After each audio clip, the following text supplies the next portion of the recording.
نبی کی آنکھوں میں آنسو دے کر کہا کرتے تھے، بھتیجے جا اپنے دین کی دعوت دے، تیری طرف اٹھنے والی ہر انگلی کو قلم کر دوں گا۔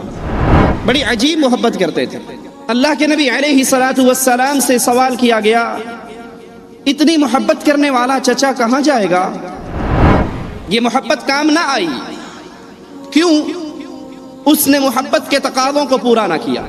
اسی لیے رسول اللہ صلی اللہ علیہ وسلم نے فرمایا تھا، تم میں سے کوئی اس وقت تک مسلمان نہیں ہو سکتا، مومن نہیں ہو سکتا۔ سوچو ذرا، تولو ذرا، صرف انگوٹھے چومنا محبت نہیں ہے۔ محبت ڈیمانڈ کیا کرتی ہے؟ محبت مطالبہ کیا کرتی ہے؟ محبت کی ڈیمانڈ کہ اپنے محبوب کی باتوں کو مانا جائے۔ اگر آپ پہلی مرتبہ ہمارے چینل پر تشریف لائے ہیں پلیز سبسکرائب کر لیجیے۔ محبت وہی کام آئے گی جو تقاضوں کو پورا کرتی ہو، وگرنہ رسول اللہ صلی اللہ علیہ وسلم سے ابو طالب بڑی محبت کیا کرتے تھے۔ نبی کی آنکھوں میں آنسو دے کر کہا کرتے تھے، بھتیجے جا اپنے دین کی دعوت دے، تیری طرف اٹھنے والی ہر انگلی کو قلم کر دوں گا۔ بڑی عجیب محبت کرتے تھے۔ شیب ابی طالب میں اللہ کے نبی بند ہوئے، یہ اپنے بیٹوں کو لے کر خود بخود بند ہونے کے لیے پہنچ گئے۔ رات چھا جاتی، نبی علیہ الصلوۃ والسلام کے بستر پہ کھڑے ہو کر آپ کو جگاتے اور کہتے اپنے بستر کو خالی کر دے، تیری جگہ پر میرا بیٹا سو جائے گا اور تو اس کے بستر پہ سو جا، کہ اگر کبھی کافروں نے وار کیا بھتیجے تو بچ جائے گا، تیرے بدلے میرا بیٹا قتل ہو جائے گا۔ اللہ کے نبی علیہ الصلوۃ والسلام سے سوال کیا گیا، اتنی محبت کرنے والا چچا کہاں جائے گا؟ فرمایا میرا چچا جہنم کی وسط میں تھا، میں اسے کھینچ کر جہنم کے کنارے پر لے آیا، اس کا پورا جسم آگ سے بچ گیا، اس کے قدموں کے نیچے آگ کے 2 انگارے رکھے جائیں گے جس کی شدت اور حدت سے اس کا دماغ ایسے کھولے گا جیسے چولہے پہ ہنڈیا کھولتی۔ یہ محبت کام نہ آئی۔ کیوں؟ اس نے محبت کے تقاضوں کو پورا نہ کیا۔ اور محبت کا پہلا تقاضا کیا ہے؟ محبوب جو بات کہے اس کو تسلیم کیا جائے۔ اسی لیے اللہ کے نبی علیہ الصلوۃ والسلام نے فرمایا تھا، وہ کلمہ لا الہ الا اللہ جو میں نے اپنے چچا پر پیش کیا، اگر وہ اس لا الہ الا اللہ کو تسلیم کر لیتا فَهِيَ لَهُ نِجَاتٌ، یہ کلمہ اس کو جنت میں داخل کر دیتا، جہنم سے نجات دلا دیتا۔ محبت کے دعوے دار تو بہت ہیں، لیکن سچی محبت کرنے والا کون ہے؟ جو محبوب کی پہلی دعوت لا الہ الا اللہ، کوئی مشکل کشا نہیں، کوئی حاجت روا نہیں، کوئی غوث اعظم نہیں، کوئی بری کرنے والا نہیں، کوئی رزق دینے والا نہیں، کوئی اولاد دینے والا نہیں، کوئی شفا دینے والا نہیں، کوئی حکومت دینے والا نہیں، کوئی غریب نواز نہیں، بندہ نواز نہیں، بندہ پرور نہیں، گنج بخش نہیں، کوئی نہیں الا اللہ سوائے عرش والے رب کے۔ جو اس دعوت توحید کو تسلیم کرے یہ سچی محبت کر رہا ہے، اور جو اس دعوت کو ٹھکرا دیتا ہے وہ محبت میں جھوٹ بولتا ہے، اور جھوٹی محبت جنت میں لے جا سکتی۔ رسول اللہ صلی اللہ علیہ وسلم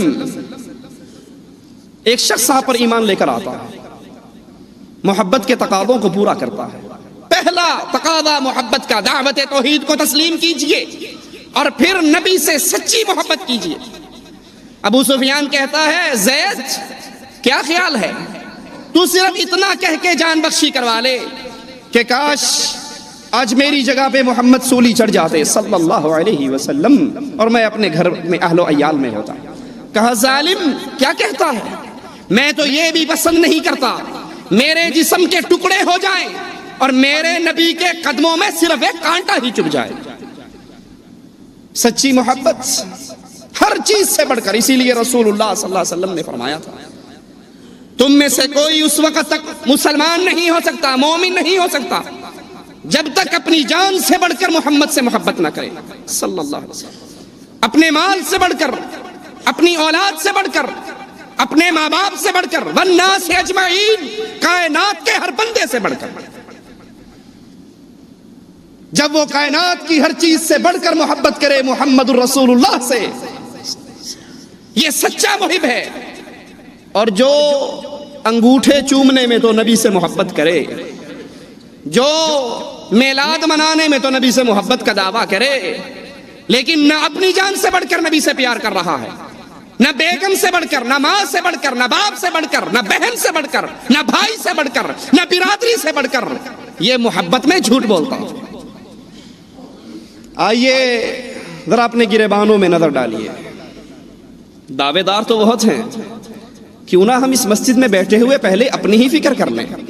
کیا میں اللہ کے نبی سے محبت کرتا ہوں؟ کوئی ہے جو انکار کرے گا؟ اپنی جان سے بڑھ کر،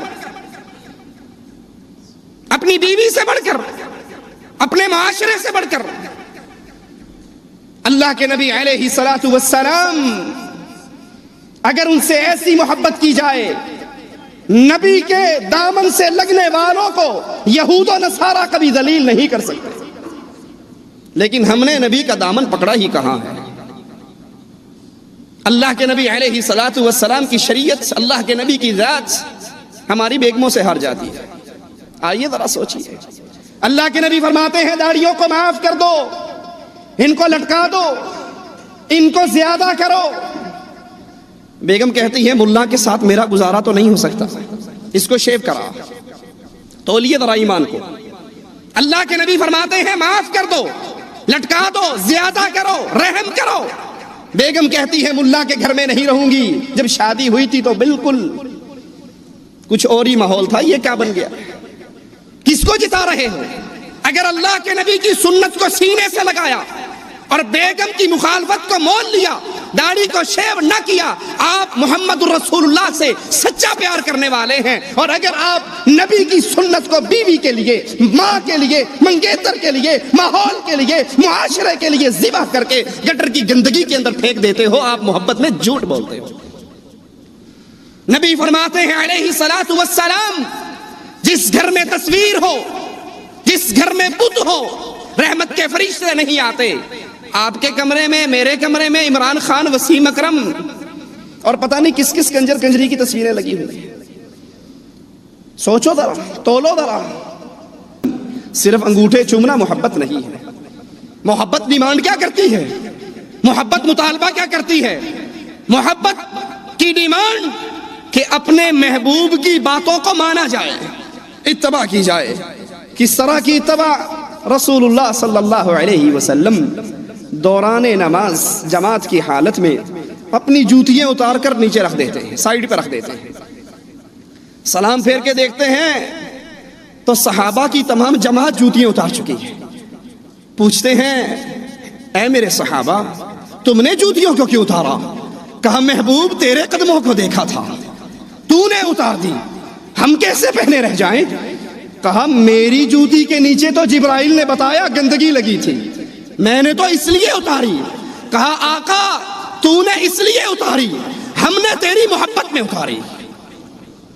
جو محبت کرتے ہیں وہ محبوب کی ایک ایک عمل پر جان وار دیا کرتے ہیں۔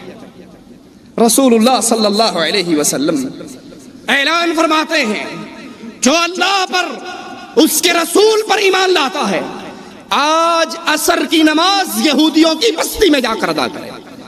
صحابہ اپنی سواری کو دوڑاتے ہیں، نماز عصر کا وقت ہوتا ہے، محبوب کے پیچھے چلنے والوں کی ایک جماعت کہتی ہے وقت نکلتا ہے تو نکل جائے، آقا نے کہا تھا نماز یہودیوں کی بستی میں پڑھنا۔